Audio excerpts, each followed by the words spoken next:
Сайн бацхан уу, Руна ТV суугтаа тавтай морилцгоно. Өнөөдөр бид та бүхэнд бэлдсэн хэрэгээ ярихаасаа өмнө нэгэн бүтээгдэхүүний талаар танилцуулаад тэгэд ярьж эхлэе. Солонгос улсад сүүлийн үед олонний танил болон оддуудын дунд нэлийн алдартай болоод байгаа биеийн жинг бууруулахад дэмжлэг үзүүлдэг MaxGuard Pro гэдэг бүтээгдэхүүнийг танилцуулж байна. Энэхүү бүтээгдэхүүн нь хоол идсэний дараа цусан дахь сахарын хэмжээг тэнцвэржүүлэх, мөн дасгал хөдөлгөөн хийх эсвэл хоолны дэглэм бариад эрч хүчээ алдаж ядарсан хүмүүст эрч хүч нөхөх, мөн хөссөн хоолоо идснийхээ дараа тус бүтээгдэхүүнийг хэрэглэснээр өөх тос нүүрс усыг задлан биеинд хоримтлуулахгүйгээр жин хасахад тусалдаг бүтээгдэхүүн байна. Та бүхэн бүтээгдэхүүний талаар орц найрлага, дэлгэрэнгүй мэдээллийг нь бүтээгдэхүүний Facebook болон Instagram хуудаснаас нь авч болох юм байна. 2023 оны 1 сарын 6-нд Японы аяллаа нэг онлайн кафед нэгэн бичлэг нийтлэгддэг. Нийтлэгч нь цагаан сарынхаа урт амралтаар Японы Якушима арал руу аялаж уулан далхахаар төлөвлөж байгаагаа ярьсан байсан. Якушима бол арлын ихэнх хэсэг нь өтгөн ойгоор бүрхэгдсэн газар тул хүмүүсийн ихэнх нь уулан далхал хийх зорилгоор уулыг зорддог. Солонгост энэ арал нь гэгэн сүнсний гүнж буюу Princess Mononoke анимашны байгаль орчны дүрслэгдсэн гэдгээрээ маш алдартай уулган. Ялангуяа арлын төв хэсэгт байрлах Miyanoradake уул нь ЮНЕСКОгийн дэлхийн байгалийн өвд бүртгэгдсэн. Тиймээс ууланд аялагчдын гол зорилго нь энэ оргилд хүрэх байдаг. Нийтлэгч мөн адил догтлол дүүрэн Якушима руу явж оргилд гарахаар төлөвлөсөн байсан. Ковидын үе өнгөрсний дараа удаан хугацааны дараах анхны аялал нь байсан болохоор тэр хүн маш их догтлож хүлээлттэй байна гэдгээ бүхэн ярьсан байсан. Гэвч уг нийтлэл бичигдснээс хойш одоо 2 жил гаруй өнгөрсөн ч өнөөдрийг хүртэл тэр хүн Солонгос руугаа эргэж ирээгүй хэвээрд байгаа. Нийтлэлийг бичсэн хүн тухайн үед 37 настай Ким Сонжин гэдэг нэртэй залуу байсан. Тэрээр 2023 оны 1 сарын 22-нд цагаан сарын өдөр Солонгосоос хөдлөж Кёшокогийн Кагосима мужид хурч очсон. Маргааш нь буюу 23-нд усан онгоцоор Якушима арал руу орсон.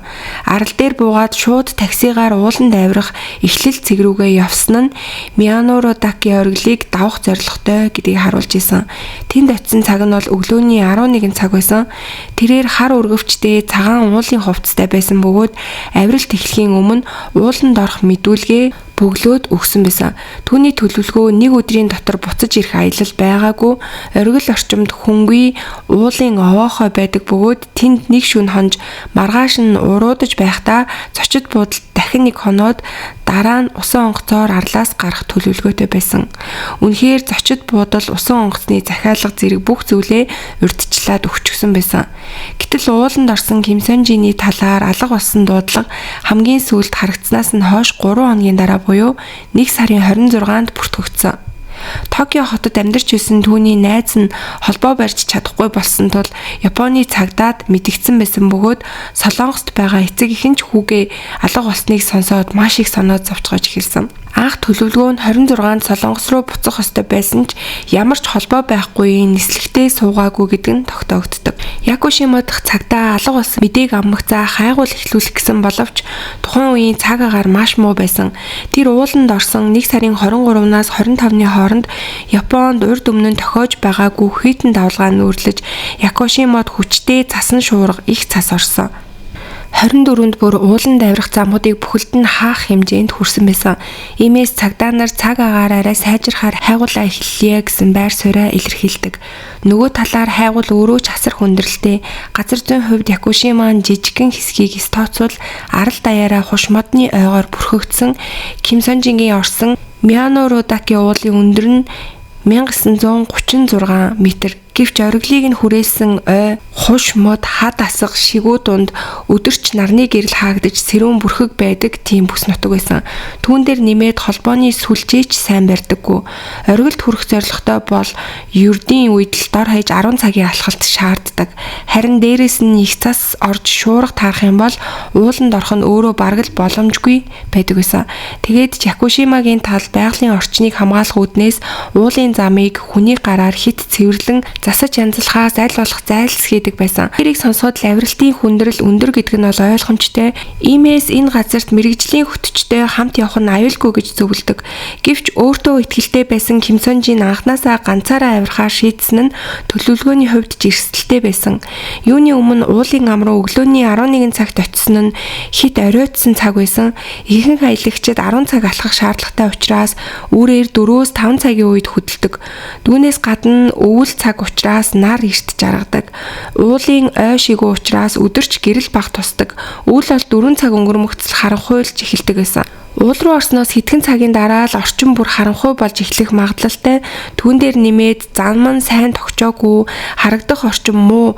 Тийм учраас цаг агаар огцом өөрчлөгдсөн, их цас орж эхэлсэн бол Ким Сон маш ноцтой эрсдэлтэй нөхцөлд орсон байх магадлалтай гэдэг нь бол харагдчихсан. Тэр авирч гиснээс ойролцоогоор 5 цагийн дараа буюу 16 цаг 49 минутанд найз руугаа мессеж илгээсэн нь тогтоогддог. Сүлжээ сайн барихгүй байна гэж бичсэн байсан. Мөн одоогийн байрлал нь ориглоос ойролцоогоор 4 км орчим дутуу байна гэж бичсэн байсан. Энэ нь бол хөнгөн уулын овооход ойртож байсан үе байх магадлалтайг харуулж байсан. Цас арай намжиж нөхцөл сайжрахад Японы цагдаа мэрэгжлийн уулчид хөтчүүдийг дайчлан овоохой руу очицоодог. Гэвч тэнд хэн нэгэн байрлсан уул мөр Ким Сон Жин ирсэн гэх ямар ч нотлохоо олдоогүй. Иймээс түүнийг хамгийн сүүлд мессеж илгээсэн цэгээс овоохой хүрэх хооронд алга болсон байх өндөр магадлалтай байна гэж цагдаа нар үзсэн. Цагдаа түүнийг ууланд төөрч осолдсон, цасан шуурга харанхуй, чиглэл алдат гэх мэт зүйлүүдээс болоод төөрч осолдсон байх магадлал өндөр байна гэж дүгнсэн. Хайгуул бараг 2 цаг үргэлжилсэн. Хэрмэд байна гэж үзэх юм бол энэ бол гайхамшиг байх магадлалтай гэсэн тийм сүүлчийн найдвар гэр бүлийнхэнд нь үлдсэн байсан. Түүний хамгийн сүүлд амьд дохио өгсөн бүсийг төв болгон хүн хурч болох бүх газрыг шалгасан ч өчүүхэн ч сэжвэр олдоогүй. Мөн маш таагүй нөхцөл байдал байсан. Тэр ууланд орсон зам нь Ширатаны Унсуйке чиглэл байсан бөгөөд оргилд гарсны дараа Йодогава тал руу уруудахаар төлөвлөсөн байсан. Гэвч тэр өдөр ууланд явсан ихэнх хүмүүс эсрэг чиглэлийг сонгосон байсан. Өөрөөр хэлбэл Йодогавагаас өгсөж Ширатин руу буух чиглэлээр явсан гэсэн үг байна. Энэ нь илүү олон хүн сонгодог маршрут байсан. Иймээс Ким Сон Жин оргил руу ойртож алга болсон цаг үед тухайн хэсгээр дайрч өнгөрөх аялагч бараг байгаагүй үзэгдсэн. Өөрөөр хэлбэл бодит гэрч таарах магадлал том бага байсан гэсэн үг. Энэ хэрэг Солонгост мэдээлэгдсэний дараа янз бүрийн таамаг гарсан. Японд баавга байдаг зэрлэг амьтадд дайруулсан байх магадлалтай гэх мэт. Гэвч Якушимо аралд баавга байдаггүй, ихэнхдээ сармөгчин буг зэрэг амьтанд таарах боломжтой байсан. Тэгэхээр цагдаагийн таамаг шиг ууланд төөрч осолдсон байх магадлал хамгийн бодиттой харагдаж байсан. Гэвч нэг асуудал байсан. Тэр ууланд орохын өмнө маршрутын төлөвлөгөөгөө өгсөн мөртлөөс тэр маршрутын дагуу ямар ч улмөр олдоогүй түүний явсан гэх. Ер нь төлөвлөгөө өгдөг гол шалтгаан нь осолт төөрөлд гарах юм бол хайгуулын баг нь тухайн маршрутын дагуу явж шалгадаг баримжаа авдаг байсан. Гэвч түүний өгсөн маршрутын дагуу шалгахад бол яг маршрутынхаа дагуу явсан гэсэн тийм уул мөр юусоо илрээгүй. Магадгүй 17 цаг өнгөрч бүрэн харанхуй болоход чиглэлээ алдаж өөр тийшээ орсон байх магадлал байсан. Мэргэжлийн уулчдын хэлснээр бол ууланд төөрсөн хүмүүс ихэвчлэн зөнгөөрөө голын хөндий дагаж уруудах хандлагатай байдаг гэсэн. Гэвч энэ уулын хавцал голын хөндлүүд нь маш огцом хүрхрээ том хад чулуутай тул дагаад уруудах нь маш аюултай байсан. Унаж бэртэх, осолдох эрсдэл өндөр байсан. Ким Сон Жин ч мөн тийм замаар орж осолдсон байх магадлалтай гэдгийг бол үгүйсгэх аргагүй байсан. Одоогийн байдлаар харамсалтай ч энэ нь хамгийн бодит таамаг гэж үзэгдэж байгаа. Эцэст нь Японы хайгуул алга болсноос 2 сарын дараа хайгуулын ажиллагаагаа зогсоосон. Хамгийн хэцүү нь Солонгост байгаа гэр бүл нь байгаа гэдэг нь бол мэдээж ойлгомжтой. Түүний эцэг их мэрэгжлийн уулын хөтөч хүртэл хөслөөд тусдаа өөрсдөө хайлт хийсэн ч үр дүн олдоогүй. Орон нутгийн цагдаа хөтчүүд цаашид хайх боломжгүй гэсэн байр суурьтай байгаа. Гэхдээ эцэг эхийн сэтгэл бол мэдээж бууж өгөхийг хүсэхгүй. Тийм учраас өөрсдөө ч болтгой хайгуулч хөслөөд хайсаар л байгаа. Түүний аав хүүгээ алга болсноос хойш хэд хэдэн удаа Якушимо руу явж өнөөдрийг хүртэл хүүгийнхээ сүүлчийн мөрийг хайсаар л байгаа. Ким Сон Жингийн алга болсон мэдээд харснаас ердөө 9 сарын дараа Японд өөр нэгэн Солонгос уулчин нас барсан хэрэг гарсан. Энэ нь 2023 оны 10 сарын 22-нд болсон бөгөөд Японы Хида нурууны нэгэн оргилын ойролцоо 50 гаруй насны Солонгос иргэн хим овогтой хүн нас орсон байдалтай олцсон байгааг олсон байгаа. Үхлийн шалтгаан нь гипотерми буюу биеийн хит хүрэлт гэж үзсэн. Хамгийн харамсалтай нь түүнтэй хамт явсан хамтрагч бие бол одоо хүртэл цогцсон ч олдоогүй байгаа. Осол гарсан хида нурууг Японы хойд альф гэж нэрлэдэг байгалийн сүрлэг үзэмжтэй аяллаа тийм бүс нутаг байгаа. Өндөр нь 3190 м өндөртэй. Олон мэрэгжилтэн Японд ууланд авирах талаар болгоомжлох ёстой гэж зөвлөдөг. Мөн уулын соёл нь ч гэсэн бусад улсынхаас ялгаатай. Солонгос суулчдын хувьд бол ууланд явна гэдэг нь оргилд гарахыг хэлдэг. Харин Японд бол заавал оргилд хүрэх шаардлагагүй гэж үздэг. 3000 м-ээс дээш уулч олон тул тэнд хэн амархан гарч чадах вүлээ гэсэн ойлголт байдаг байгаа.